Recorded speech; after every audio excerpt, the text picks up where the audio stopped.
Hey everyone, welcome to Locked On Lakers for Friday. Brian Kamenetsky, Andy Kamenetsky. Are the Lakers dangerously close to locking themselves into a 9 or a 10 seed? And plus, D'Lo speaks and he has a lot to say. That's next. You are Locked On Lakers, your daily Los Angeles Lakers podcast. Part of the Locked On Podcast Network, your team every day.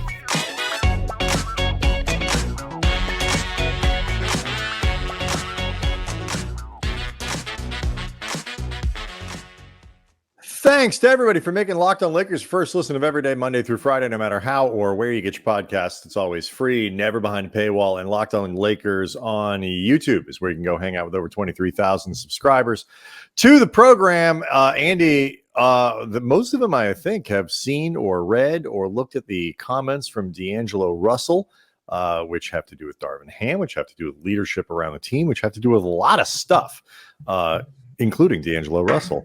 And we're going to get to deep into all of that over the course of the show. But I do want to, we haven't had a chance to talk because you were doing radio on Wednesday night about the loss to the Kings, and particularly about the damage that the loss to the Kings does to their attempts to try to move up. The Lakers, to move somewhere other than that 8 or 9 spot. If you look, Andy, at where they are, particularly based on where the tiebreakers shake out, the Lakers are getting real close to sort of locking themselves into a position in that 9 or 10 spot, and it puts an enormous amount of importance on Saturday's game against Golden State.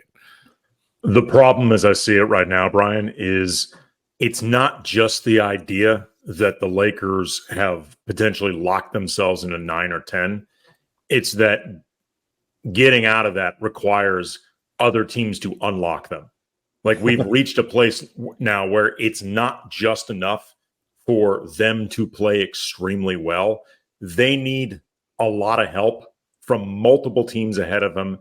I don't know the schedule off the top of my head for 3 or 4 NBA teams, but there's always a chance some of those teams will play each other, and one win could cancel out one loss. Like, they've put themselves in a position right now where it's like Zach Galifianakis in The Hangover, and all the numbers are spinning around him. Like, if it requires a comedic version of A Beautiful Mind to figure out how the Lakers could get to 8 or 7, I'm not saying it's impossible, but that is not ideal. Yeah, the Lakers are sitting with 31 losses, which is tied with Golden State. They're both tied in the loss column. The Warriors do have 2 games in hand, which is why they are a game behind the Lakers. So obviously, if you fall behind the Warriors would have the tiebreaker then with 1 more game left between the two of them. But the Lakers are 3 games behind Dallas in the loss column. They do not hold the tiebreaker against the Mavericks, and we're recording this on Thursday afternoon. So things, I guess, could change a little bit Thursday night, depending on which teams we're talking about here. Dallas is playing in Oklahoma City. They do have the tiebreaker on the Suns, but they are a full 4 games behind them in the loss column. And obviously, we've all seen what's happened with Sacramento, the Lakers. I'm sorry, they're 3 games behind the Suns in the loss column, 3 games behind the Kings, but would obviously have to clear the Kings entirely to finish above them in the standings. With 15 games left, Andy, like you say, it's a two-edged problem. Like, the first one is you just need teams to lose now. Like, they're going to need help if it's not going to be the 9 or the 10. But the second thing is you got to win 13 of 15, 12 of 15 to put pressure on teams. And even with the schedule lightening up and their ability to beat anybody on any given night, the fact that they've beaten some of the best teams in the league over the course of the year, sometimes twice, they still have not shown that, yeah, we could win 12 of 15, kind of gear this year. I don't think. Well, worse than that, the opportunities they've had to shave down that distance between them and the teams ahead of them since the All-Star break, they've squandered every single one of them. They lost to Golden State. They lost to Phoenix. They lost twice to Sacramento. I mean, they've had some good wins in the process, but the wins that were most directly important to them in terms of climbing up the standings in a way that you can directly control, they've squandered every single one of them. And again, it just puts them, this game that they had Wednesday against Sacramento was in a lot of ways a microcosm of the struggles that they are currently facing and have created for themselves over the course of this season. It's not that they can't win games against impressive opponents, is that you never know when those wins are going to be coming, and you damn sure can't count on them to come when they're most important. So, one of the things that was startling about Wednesday's win, it's like you look at it and the fact that the Lakers were even in Wednesday's loss. Wednesday's loss. Right. There was nothing startling about Sacramento winning. No, that's probably what I was thinking. The fact that they were even within 13, given how bad LeBron and D'Angelo Russell and Anthony Davis were in this game, from an efficiency standpoint, from an output standpoint, they are never going to win games where those three guys are as bad as they were. I don't care how good Hachimura is in the first half, how many points he's able to score, how efficient Austin Reeves is to begin the game. If those three guys aren't bringing it, then it's not going to happen. And it's not, maybe it's not fair to put all of it on AD, but like the focus is definitely always going to be on him. And for him to have another disappointing game against Sabonis, kind of a string of disappointing games, more disappointing ones than the 25 and 20 game type deal, 25 and 25. We've been pretty supportive of Anthony Davis and what he's been doing this year. This last couple of weeks, the level, while not bad, is not nearly what the Lakers need. I mean, it cannot be overstated. I remember before game 3 of this series against Sacramento, you and I were doing a preview, and I specifically identified that Sabonis AD matchup. And we talked about how this isn't just reductive, two big names at center, like head to head, the way, people talk about quarterbacks facing each other and this guy is 1-9 against this other quarterback. It's like they never actually stepped on the field against each other. Like it's totally irrelevant. Like really that the way that gets judged in the NFL, or starting pitchers against each other, it's like totally useless and stupid. It's just an easy way to do this stuff on SportsCenter and whatnot. But this matchup between Sabonis and Anthony Davis actually does speak to something, because those two guys are matched against each other all the time. And Sabonis has a lot of direct control on how the Kings operate. And Anthony Davis is the Lakers' most important player, and how he goes is often how this team goes. And a couple things jumped out at me, rethinking about that game. First of all, at the end of the first quarter, when the Lakers were tied 29-29 with the Kings, you looked at the individual stat lines for AD and Sabonis. AD, 5 points, 5 rebounds, an assist and a block. Sabonis, 6 points, 4 rebounds, 3 assists. So more or less a push. Go to the half. The Lakers are down 4. AD, 7 points at this point now, 3 of 10 shooting, plus 7 rebounds, 2 assists. Sabonis, in a way that felt kind of eerily quiet, 10 points, 10 rebounds, 6 assists, 4 at the line. Sacramento now at this point is up 4. Sabonis is starting to pull away from Anthony Davis's production. Second half, Sabonis absolutely houses AD in terms of play, in terms of the counting stats, in terms of effect on the game. And that's when the game blows up.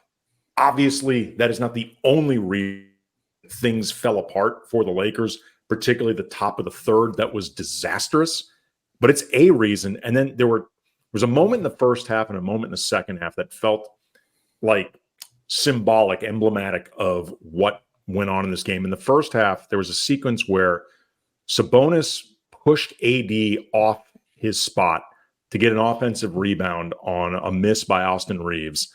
And then Sabonis ended up getting a second chance opportunity for Sacramento, which led to a De'Aaron Fox score. And then in the second half, big moment, got focused on a lot by the broadcasters. It felt in a lot of ways like the writer's room 2 on the nose. Yep. Domantas Sabonis grabs a missed 3 from Spencer Dinwiddie, which means, by definition, an offensive rebound Anthony Davis didn't get. Then takes the rebound up court with AD shadowing him the entire way, then drove straight into AD for a layup as AD was just on the ground looking up at him. We got, is that the play where he got, that's the play where he got hit in the chin? Yeah. And, I know there are going to be Laker fans complaining it should have been an offensive foul. You know what? Let's just say for the sake of argument, it should have been.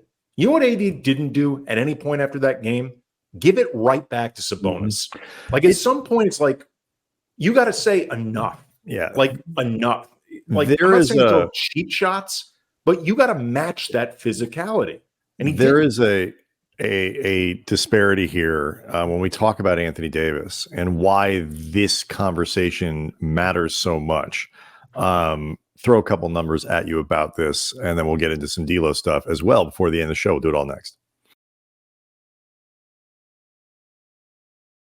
Locked On Lakers is brought to you by eBay Motors, and our partners at eBay Motors have teamed up with Locked On fantasy basketball host Josh Lloyd to bring you some of the best fantasy picks each week, all season long. Whether you're prepping for a daily draft, scouting the waiver wire, every week we're going to provide you with players guaranteed to fit on your roster. So let's see who Josh has picked out for this week's eBay's Guaranteed Fit Fantasy Picks of the Week. Kyle Anderson with the Timberwolves, Karl Anthony Towns.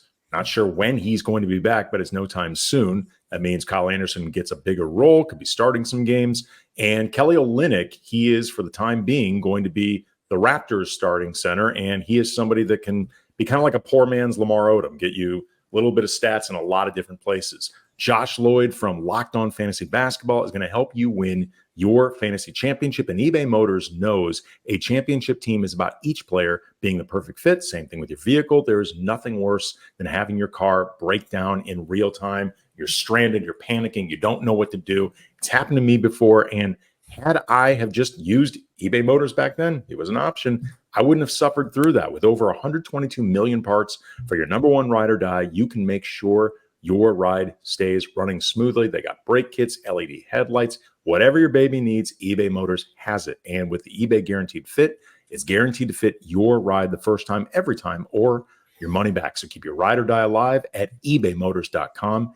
eBay Guaranteed Fit, only available to U.S. customers. Eligible items only. Exclusions apply.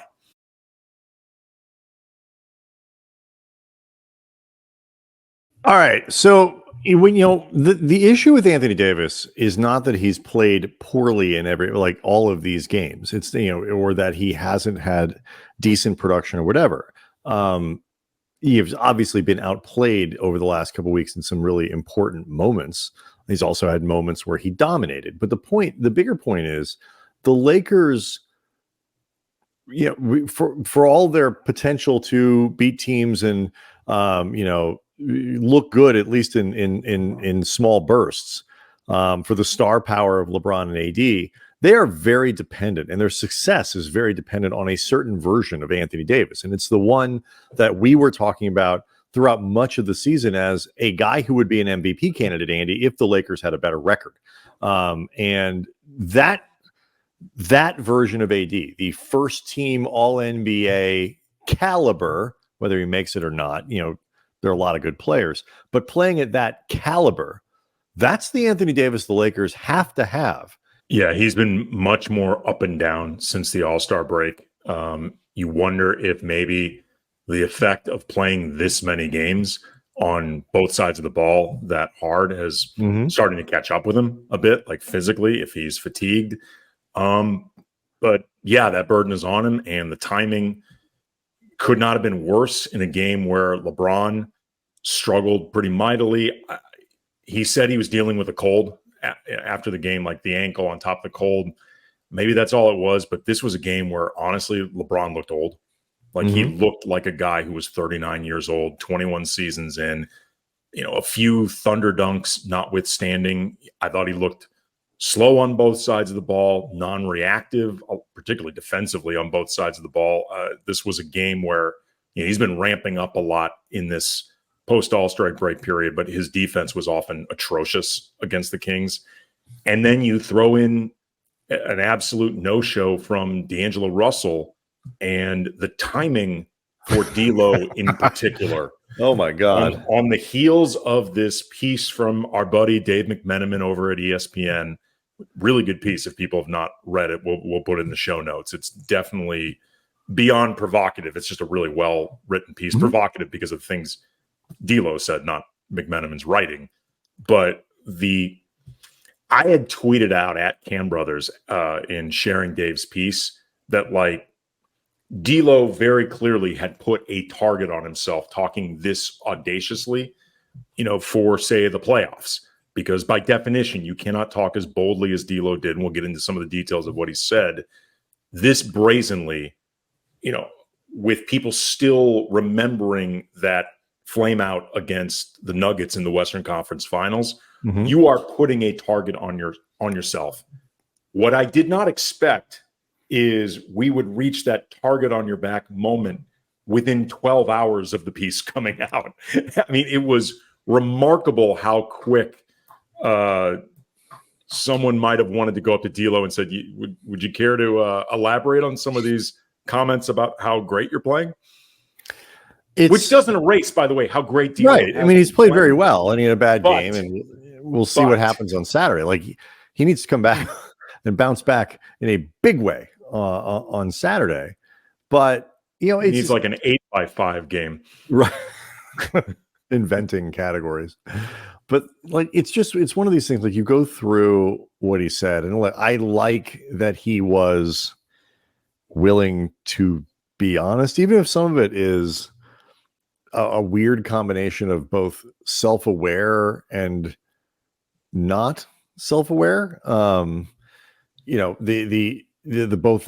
just got to control what you control, but also being clearly hurt by the lack of love from the team during the trade deadline, not feeling support and all that kind of stuff. After you sign a contract where and you've said and you've confirmed that you signed that deal with the understanding that you were going to be put on the trade block. And, he's said as much throughout the year, like that's sort of the exchange he made. And if you play well enough, then you earn your spot on the team. And maybe he thought he was doing that. And it wasn't given back to him. But like all of it, I just found interesting. And I want to get into some of the stuff around Darvin too, specifically because I think it has kind of reflects on the big picture stuff with the Lakers. But I just found this story and D'Angelo's quotes in it to be so reflective of the way that the mind of an athlete often works. We sometimes look for logic. We look for something linear. We look for something where like a month and a half ago, they were saying this. So why are they now saying that? Like, this isn't how athletes think. They're often with what's right in front of them and the feeling that they feel like they need to have in order to perform at the level they feel like they need to perform at. And that could mean saying things and doing things that are not based in reality and are not based in logic. But the difference is with Russell is he says those things out loud where most people filter their comments and won't. Yeah, I was going to say, I mean, neither one of us knows D'Angelo well. No, not on a personal level. But we were around him a lot during his first stint with the team when he was a much younger, more openly immature, but you could tell then very bright kid. You could always tell. I mean, sometimes I think D'Lo's got a little bit of Andrew Bynum in him in that he can be too smart for his own good. Yep. And D'Lo is very unfiltered. Like, he has a thing where if he knows an answer is going to get him in trouble, he will just not answer the question. Like, he says a lot of, I don't want to go there. Like, I don't think I should go. Like, where you may not know exactly why he doesn't want to go there, like the specifics, but he's aware that if I speak honestly, I'm going to get myself into a level of trouble or a level of scrutiny that even I don't want. Because I don't want to go there is a version of going there. Right. But he will often go to these spaces that one could argue he shouldn't, unfiltered. So when he gives the I don't want to go there, because sometimes athletes will not go there by giving you a verbal version of I don't want to go there that isn't just saying I don't want to go there. He will actually just say I don't want to go there.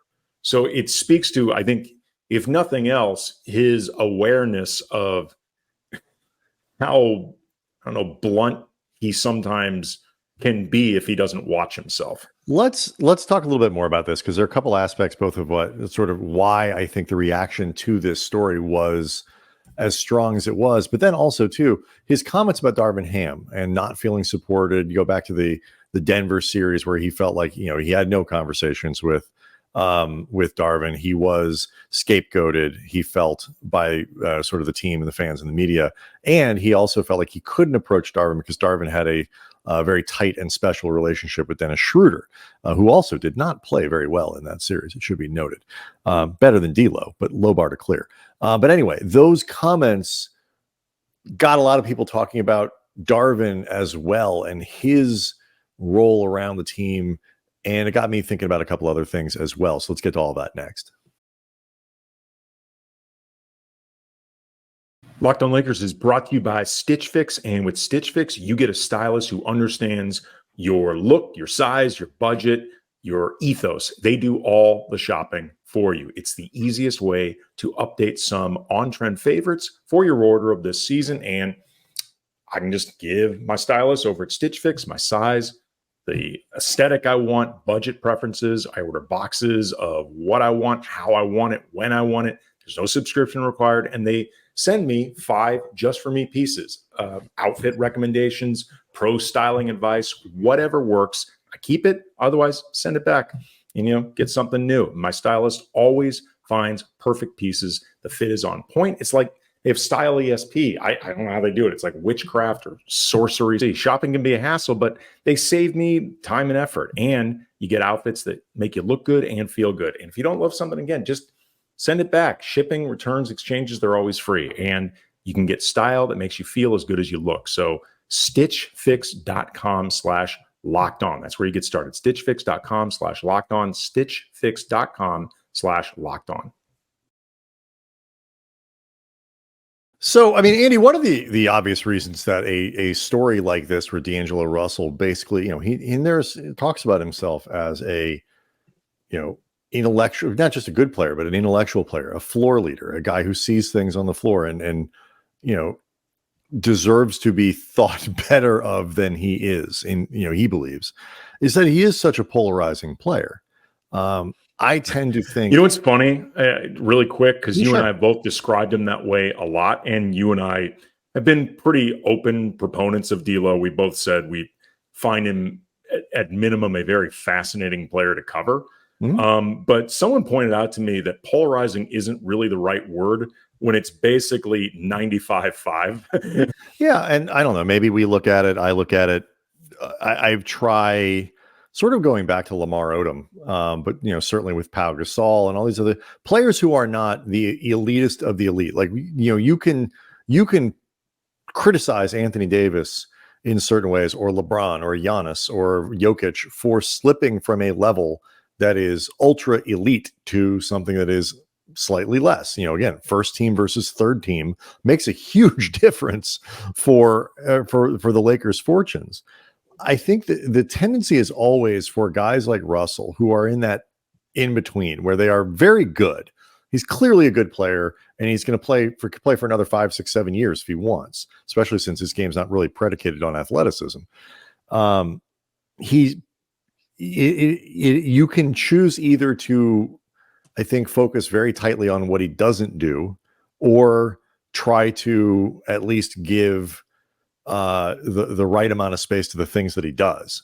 And it is unfair to say, to sort of lump D'Lo in as one of these sort of overrated trash players, because he does a lot of really good stuff. He's just imperfect. And because I think you combine the imperfections with the trades, with the ridiculous salary that he was making before he, came back to the Lakers and, re-upped in a different contract. All of that stuff, he becomes an easy player to dislike. And I understand that, but like look at the stuff with Darvin. Like it doesn't, even if he's an imperfect messenger, the message around Darvin, it's another reinforcement that, like, okay, at the time, Darvin said that their relationship's much better now. He emphasized, like, that's why they call it building a relationship, which is fair. You're not always going to click with a player right away and feel like you're giving them what they need and they're going to get what they, and all that kind of stuff. But there was definitely no fear from Russell to say that stuff. And I think what strikes me over the course of the year isn't that guys have been openly ripping on Darvin or all this kind of stuff. It's that nobody ever says anything nice about him either. Nobody comes out and says, Darvin's, this is on us. Darvin's, the coaching staff's been preparing us. They've been doing all these things or whatever. And meanwhile, Russell was praising Mike Brown the other day. And, LeBron has praised about 14 different coaches the Lakers have played this year. Well, that's a tried and true LeBron. Sure. Move. But it's the absence of Anthony Davis has questioned defensive schemes. Right. Rui has made it clear at times, I don't know what my role is. Right. AD's been relatively, political, I think, about sort of how aggressively he's criticized. But again, nobody has come out and said, no, these guys are doing what they're like. We're the problem, not him. Like Darvin is a really good coach, and we deserve more for him. And that to me is what tells me more than anything else, more than all the other stuff, the body language reading and whatever. That tells me that this relationship this year with Darvin and the team, because they did say these things last year. Yeah, guys would praise Darvin much more last year. You're seeing none of that this year. Yeah, and look, D'Lo did in the same piece. D'Lo also said that the back and forth between him and Darvin is fine, and that they've developed some of that. And at least in terms of what was in the piece, there was much more open unhappiness expressed with Darvin because of last year versus this year. I don't disagree with you though that you don't get a team-wide sense that this team enjoys playing for Darvin, and in particular, the part about where Russell said that last year, he started losing playing time to Schroeder during the Denver series and eventually was benched for him outright. And reading this piece from McMenamin, Russell knew Ham and Schroeder's history went back nearly a decade to their time together with the Atlanta Hawks, where Ham was an assistant coach. Russell, meanwhile, had been around Ham for 2 months. Quote, his relationship, this from Russell, his relationship with Darvin, his being Schroeder, is the reason I couldn't have a relationship with Darvin. Later said, when I was struggling, I would have been able to come to the coach and say, bro, this is what we should do. Like, I can help you. Instead, there was no dialogue. I just accepted it. Then he says, when we got swept, I'm here and he, being Schroeder, is not. And I like our chances. And, in thinking about that, like, first of all, and this was not made clear by D'Lo, did you attempt to approach Darvin? Like, if you didn't attempt to even approach him, then you don't know for sure that you couldn't do this. And if that's the case, that is on D'Lo. That being said, from there, if you did attempt and if you felt like it went nowhere, Darvin wasn't receptive, whatever, if Darvin truly fostered that type of relationship so openly with Schroeder that it made it feel like D'Angelo Russell, who actually was starting ahead of Dennis Schroeder, could not approach him, to even talk about what's going on. I mean, the way D'Lo described it is worth noting. It felt more like he had not even so much suggestions for Darvin as instructions. Like, I've got the solutions if you'll just listen. Right. And it's also, it's the playoffs, man. It's like the amount of, there's not a lot of time for this sort of stuff either. Right. Like, but it is not a great moment for hand holding. No, but if he really felt like I could not legitimately approach Darvin because he's just too caught up in his relationship with Dennis and there's a trust there that I can't penetrate at all, like that is on Darvin. But that being, it's actually true, like if it's I said right to the right, like you said before, to the extent that it's actually true, and that D'Lo tried it or put out overtures and they were sort of rejected in that way. I think ultimately for a situation like this, there's both sides of these things probably believe their perception of what was happening in the relationships and the problem with it are very true in their minds. Right. But what D'Lo does not seem to acknowledge, and this is an issue, is while he is correct that he became a scapegoat in ways that weren't fair, because if you look back on that series, a lot of guys lost their jump shot or their three-pointer or became less effective driving. Like, for that matter, Dennis Schroeder did not play great against Denver, but Dennis outplayed D'Lo. Yeah. And it was not even close. Even if both of them underperformed, which they both did, one guy can still outperform the other, even if both aren't getting enough done. And D'Lo, and this is interesting because D'Lo has acknowledged not playing well in that series. He, at least in the way he talks about this, and maybe this is a personal thing with Dennis, and, you know, Schroeder has rubbed teammates the wrong way over the course of his career. So maybe this is as much, I didn't like being replaced by that dude as it is. But Dennis outplayed him. Like, he just did. It's one of these things where, like, you start getting to the ego of, like, you know, it's easy to say, like, whatever's good for the team and all that kind of stuff. When your job is taken, I mean, these are proud people who believe in their own talent. And no question. And, you know, I think this is all stuff that is relevant for how the Lakers think about Russell in terms of going into next year. Like, this question of, you know, if he opts out of his deal for something, when do the Lakers give him more money? Do they, you know, want to be involved in the D'Lo experiment there are times when it seems like his teammates love the energy and love the all this, and then there are times when it seems like maybe they don't. And it's but it's, you know, or that it's more challenging from an organizational standpoint, or that you have to make you have to be sort of aware of certain things, make certain concessions, have, you know, hold his hand, babysit him, whatever word you want to do, in ways that aren't worth the effort. These are all questions the Lakers have to figure out. And I think that's interesting. And I think this notion of this being another framing device for where the Lakers are with Darvin Ham, and a question we'll have much more time to get into, you know, once the season is over. But I was just struck by, I didn't even hear any leaks in favor of Darvin. Anyway, we'll get more prepared for Saturday's game. This is a big one. It is monumentally important the Lakers win this. We'll, of course, be back after the game to talk about it, but it doesn't get much bigger at this point of the season than that one on Saturday. Locked On Lakers on YouTube is where you can go hang out with over 23,000 subscribers, all of whom are pulling for a big Lakers win. Curry's not supposed to play in that one. He's not going to be back by then. Don't right? know. Yeah. Don't know. Okay. It's undetermined. Yeah. So that'll be obviously a big opportunity for the Lakers. Golden State struggling without Steph, as you might suspect. We will see everybody after the game Saturday and into next week.